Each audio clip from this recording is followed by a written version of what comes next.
Sir ಈಗ ಸಾಕಷ್ಟು ಸೆಕ್ಷನ್ಗಳನ್ನ ಹಾಕಿದ್ದಾರೆ ಸರ್. ಈ ಸೆಕ್ಷನ್ಗಳೆಲ್ಲನೂ ಕೂಡ ಗಮನಿಸಿದ್ರೆ ಏನು ಶಿಕ್ಷೆ ಆಗ್ಬೋದು ಅಂತ? ನೋಡಿ, ಈ ಸೆಕ್ಷನ್ಗಳು ಸುಮಾರಿದೆ. ಇದರಲ್ಲಿ ಗರಿಷ್ಠ ಪ್ರಮಾಣ ಯಾವ ಸೆಕ್ಷನ್ ಇದೆ ಅಷ್ಟೇ ಶಿಕ್ಷೆ ಆಗ್ತಕ್ಕಂಥದ್ದು. ಯಾವಾಗ ಟ್ರಯಲ್ ಆಗಿ ಕೇಸು ಪ್ರೂವ್ ಆದಾಗ, ಇಟ್ ಈಸ್ ಸ್ಟಿಲ್ ಪ್ರಿಮೇಚ್ಯೂರ್ ಸ್ಟೇಜ್. ಈ ಪ್ರಿಮೇಚ್ಯೂರ್ ಸ್ಟೇಜಲ್ಲಿ ನಾವು ಜಡ್ಜ್ಮೆಂಟ್ ಕೊಡ್ಲಿಕ್ಕೆ ಬರೋದಿಲ್ಲ. ಯಾಕೆ ಅಂತ ಹೇಳಿದ್ರೆ ಪ್ರತ್ಯಕ್ಷವಾಗಿ ಕಂಡರೂ ಪರಾಮರ್ಶಿಸಿ ನೋಡುವಂತಕ್ಕಂಥದ್ದು ನಮ್ಮ ನ್ಯಾಯಾಲಯಗಳ ಒಂದು ಪ್ರಕ್ರಿಯೆ. ಇದು ಡಿಸ್ಟ್ರಿಕ್ಟ್ ಕೋರ್ಟಲ್ಲಿ ನಡೆಯತಕ್ಕಂಥ ಒಂದು ಪ್ರಕ್ರಿಯೆ. ಯಾವಾಗ ಪೊಲೀಸ್ ಅಧಿಕಾರಿಗಳು FIR ಅನ್ನು ದಾಖಲಿಸಿ ಸಾಕ್ಷಿಗಳನ್ನು ಸಂಗ್ರಹ ಮಾಡಿ ತನಿಖೆಯನ್ನು ಮಾಡಿ ಅವರು ಸಲ್ಲಿಸ್ತಕ್ಕಂಥ ರಿಪೋರ್ಟಿನ ಮೇಲೆ ಕೋರ್ಟ್ ಅದನ್ನು ಪ್ರಕ್ರಿಯೆಯನ್ನು ನಡೆಸ್ತದೆ. ಅದಕ್ಕೆಲ್ಲ ಸ್ವಲ್ಪ ಟೈಮು ಮತ್ತು ಕಾಲಾವಕಾಶ ಬೇಕಾಗುತ್ತೆ. ಸರ್, ಇಷ್ಟೆಲ್ಲ ಪ್ರಕ್ರಿಯೆಗಳನ್ನು ಗಮನಿಸಿದ್ರೆ ಸರ್, ಮುಖ್ಯಮಂತ್ರಿ ಸಿದ್ದರಾಮಯ್ಯ ಅವರ ವಿರುದ್ಧ ಯಾವ ಅಂದರೆ A1 ಆಗ್ತಾರ ಅಥವಾ A2 ಆಗ್ತಾರೆ, ಏನಾಗ್ಬೋದು ಸರ್? ಅಂದರೆ ನೇರವಾಗಿ ಅವ್ರ ಇನ್ವಾಲ್ವ್ಮೆಂಟ್ ಇಲ್ಲ ಅಂತ ಹೇಳಿ ಹಲವರ ವಾದ ಸರ್. ಹಾಗಾಗಿ ಈ ಕೇಸ್ಗಳನ್ನೆಲ್ಲ ಸೆಕ್ಷನ್ಗಳನ್ನೆಲ್ಲ ಗಮನಿಸಿದ್ರೆ, ಈ ಒಟ್ಟಾರೆ ಪ್ರಕರಣನ ಗಮನಿಸಿದ್ರೆ ಸಿದ್ದರಾಮಯ್ಯನವರು A1 ಆಗ್ತಾರ ಅಥವಾ A2 A3 ಈಗ ಆಗ್ತಾರ ಸರ್? ಈಗ ಮೇಯ್ನು ಅಲಿಗೇಷನ್ ಮಾಡಿರ್ತಕ್ಕಂಥದ್ದು ಕಂಪ್ಲೇಂಟಲ್ಲಿ ಮುಖ್ಯಮಂತ್ರಿಗಳಾದಂಥ ಸಿದ್ದರಾಮಯ್ಯನವ್ರ ಮೇಲೆ ಅಲಿಗೇಷನ್ಸ್ ಮಾಡಿದ್ದಾರೆ. ಸೊ ಅಲಿಗೇಷನ್ ಅವ್ರ ಮೇಲೆ ಮಾಡಿರೋದ್ರಿಂದ ಅವರು ಈ ಕಂಪ್ಲೇಂಟ್ ಕಾಪಿ ಪ್ರಕಾರ ಯಾರ್ಯಾರ ಹೆಸರನ್ನು ನಮೂದು ಮಾಡಿದ್ದಾರೆ ಅವ್ರ ಮೇಲೆ ಪ್ರಾಥಮಿಕವಾಗಿ FIR ಮಾಡ್ತಾರೆ. ಮಾಡಿದ ನಂತರ A1 A2 A3 ಅಂತಕ್ಕಂಥದ್ದು ನಂಬರ್ಗಳಷ್ಟೇ. ಅದು ಯಾರು ಮೂಲ ಆರೋಪಿ ಮತ್ತು ಅವರಿಂದ ಯಾರ್ಯಾರು ಬೆನಿಫಿಟನ್ನು ಪಡ್ಕೊಂಡಿದ್ದಾರೆ ಅಂತಕ್ಕಂಥದ್ದನ್ನು A2 A3 A4 ಅಂತ ಮಾಡ್ಕೊಂಡು ಹೋಗ್ತಾರೆ.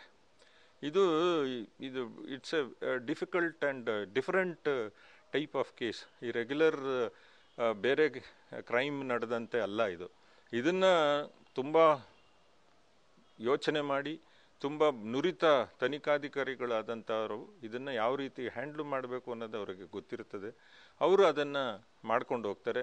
ತನಿಖೆ ಆದ ನಂತರ ನ್ಯಾಯಾಲಯದ ಕೆಲಸ. ಅಲ್ಲಿವರೆಗೂ ಡಿಸೆಂಬರ್ಗೆ ಒಳಗೆ ಇದಕ್ಕೆ ರಿಪೋರ್ಟ್ ಕೊಡಿ ಅಂತಕ್ಕಂಥದ್ದನ್ನು ನ್ಯಾಯಾಲಯ ತಿಳಿಸಿದೆ. ಸೊ 3 ತಿಂಗಳು ಟೈಮ್ ಇದೆ. ಯಾಕೆ ಅಂತ ಹೇಳಿದ್ರೆ ಅಷ್ಟು ಕೆಲಸ ಇದೆ ಇದರಲ್ಲಿ. ಒಂದು ದಿವಸದಲ್ಲಿ ಇದು ಮುಗಿಸ್ಲಿಕ್ಕೆ ಆಗೋದಿಲ್ಲ. ಸೊ ಮುಂದಕ್ಕೆ ಏನು ಮಾಡ್ತಾರೆ ಅಂತಕ್ಕಂಥದ್ದನ್ನು ನೋಡ್ಬೇಕು ನಾವು. ಸರ್, ಹಲವರು ಇದರ ನಡುವೆ ರಾಜೀನಾಮೆಗೆ ಒತ್ತಾಯ ಮಾಡ್ತಿದ್ದಾರೆ ಸರ್. ರಾಜೀನಾಮೆ ನೀಡುವಂತಹ ಪ್ರಮೇಯ ಅಗತ್ಯತೆ ಈ ಸಂದರ್ಭಕ್ಕೆ ಇದೆಯಾ?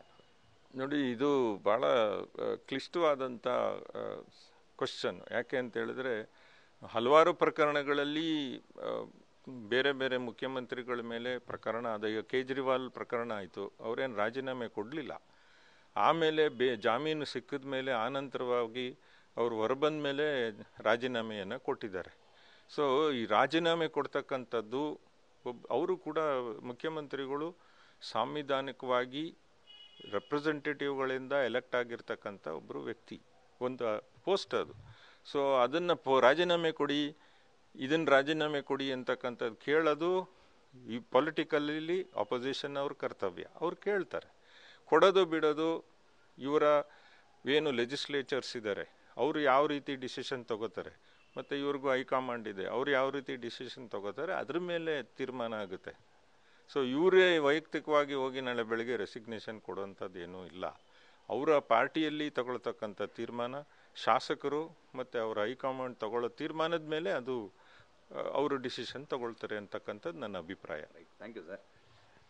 ಇದಿಷ್ಟು ಹಿರಿಯ ವಕೀಲರಾದಂತಹ ಹರೀಶ್ ಹೆಗಡೆ ಅವರ ಮಾತುಗಳು. ಸದ್ಯಕ್ಕೆ ಮುಖ್ಯಮಂತ್ರಿಗಳು ಅವರ ವಿವೇಚನೆಗೆ ಬಿಟ್ಟಂತೆ ಆಡಳಿತವನ್ನು ನಡೆಸಬಹುದು. ಅದಕ್ಕೆ ಸಂಬಂಧಪಟ್ಟಂತೆ ಅವರ ಹೈಕಮಾಂಡ್ ಅವರ ರಾಜೀನಾಮೆ ವಿಚಾರಕ್ಕೆ ಸಂಬಂಧಪಟ್ಟಂತೆ ತೀರ್ಮಾನವನ್ನು ತೆಗೆದುಕೊಳ್ತದೆ. ಆದರೆ ಈ ಸಂಪೂರ್ಣವಾದ ಕೇಸ್ಗೆ ಸಂಬಂಧಪಟ್ಟಂತೆ ನ್ಯಾಯಾಲಯ ಮುಂದಿನ ನಿರ್ಧಾರಗಳನ್ನು ತೆಗೆದುಕೊಳ್ತದೆ. ಆ ನಿಟ್ಟಿನಲ್ಲಿ ಎಲ್ಲ ಕಾರ್ಯೋನ್ಮುಖ ಆಗುತ್ತೆ ಅನ್ನೋ ಮಾತನ್ನು ಹೇಳ್ತಾರೆ. ಕ್ಯಾಮ್ರಾಮನ್ ವಿನಯ್ ಜೊತೆ Ravi Pandavapura, news first, Mysuru. News first, ನಿರ್ಭೀತಿಯಿಂದ ನಿಮ್ಮ ಪರವಾಗಿ.